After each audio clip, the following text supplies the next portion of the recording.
Look closely at this photograph. The young woman in the center is 17-year-old Juliane Koepcke. On Christmas Eve in 1971, she had just graduated from high school in Lima, Peru, and was heading home for the holidays. This is a Lockheed L-188A Electra, the exact model of aircraft Juliane and her mother boarded that day for Lanza Flight 508. The airline's fleet was down to a single active plane patched together from salvaged parts, and the flight crew, rushing to keep a tight holiday schedule, made the fatal decision to fly directly into an extreme Andean thunderstorm. Flying at 21,000 feet, a massive lightning bolt struck the right wing and instantly ignited the fuel tank. Under the immense aerodynamic stress of the storm and the sudden fire, the wings tore away and the fuselage broke apart entirely. In an instant, the mechanical roar of the plane was gone. Juliane was suddenly out in the open air, still strapped to a 3-seat passenger bench, falling from an altitude of 10,000 feet. The next morning, she woke up on the ground. She was completely soaked, shivering, and half blind from a concussion and a swollen eye. She was entirely alone in the deepest part of the Amazon basin. The terminal velocity of a falling human is around 120 miles per hour. Physics dictates that hitting the earth at that speed is fatal, yet a teenager plummeted nearly 2 miles from the sky and survived. Inside the thunderstorm, powerful updrafts of air acted as a massive aerodynamic brake against the descending seat bench. Second, the asymmetrical weight caused the rig to spin like a falling maple seed, creating air resistance that dispersed her downward kinetic energy. Finally, the multi-layered canopy of the rainforest acted as a dense, elastic cushion. As the spinning bench smashed through vines and branches, the flora absorbed the remaining fatal energy of the impact. Still, the landing took a heavy toll.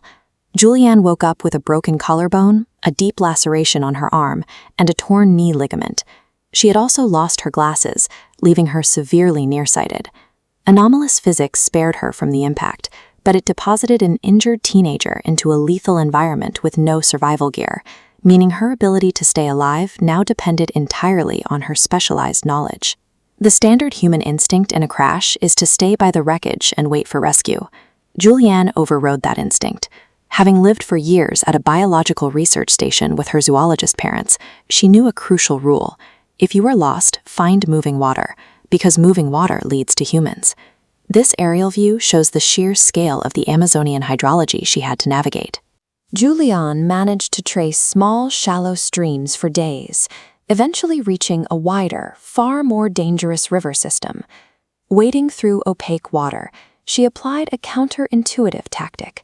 Instead of walking quietly, she used a stick to constantly probe the muddy riverbed ahead of her. She was actively checking for stingrays, knowing that stepping on their venomous tails was a faster death than encountering a jaguar. When she floated directly into a nesting area of spectacled caimans, she didn't thrash or panic. She drifted completely motionless. By mimicking a floating log, she avoided triggering the predatory response of the reptiles. By her 9th day in the jungle, she faced a severe biological threat. Blowflies had laid eggs inside the open laceration on her arm, causing a meiosis infestation. Fly maggots were burrowing deep into her flesh, threatening to destroy the limb.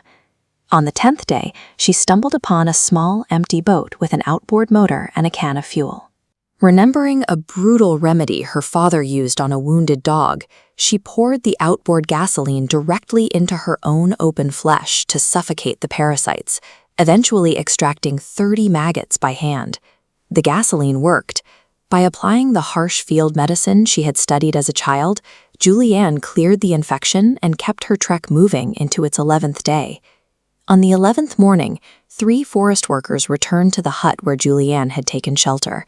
With her bloodshot eyes and severe sunburns, they initially mistook her for a mythical river spirit before she called out to them in Spanish. Juliane was safe.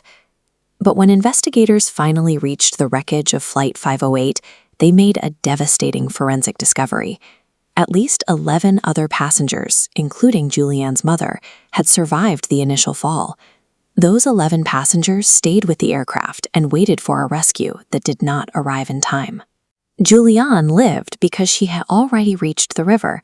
using her training to find the only path out of the trees. This photograph shows Dr. Juliane Koepcke today. She processed the intense survivor's guilt of losing her mother by becoming an eminent biologist. She returned to the Amazon to run her parents' Panguana research station, expanding it into a massive private conservation area. Juliane didn't try to conquer the wilderness that claimed the other passengers. She used science to understand it, turning a lethal environment into a lifelong sanctuary that she now dedicates her life to protecting.